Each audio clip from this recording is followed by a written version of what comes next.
সৌরভ আর সুমনা একই কোম্পানিতে কর্মরত। সুমনা বিধবা, 6 মাস সংসার করেছিল সুমনা। সৌরভ অবিবাহিত, সুমনার থেকে বছর খানেকের ছোট। ওদের ভালোবাসাকে মানুষ নোংরামি নাম দেয়। সুমনা বারবার বলে, চলো বিয়ে করে নিই, বাড়িটা তৈরি শুরু হয়েছে সবে, আর 6টা মাস পরেই তোমায় বিয়ে করব। কিন্তু বাড়িটা কমপ্লিট করতে আরও টাকার দরকার। সুমনা কিছু না ভেবেই নিজের সবটুকু সঞ্চয় তুলে দেয় সৌরভের হাতে।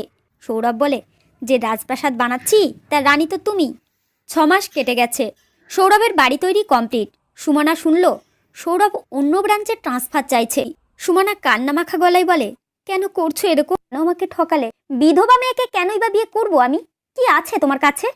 তাহলে তুমিই আমাকে চাইছো না?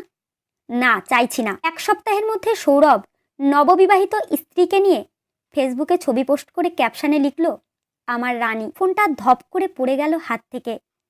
তারপর আর কিছু মনে নেই সুমনার।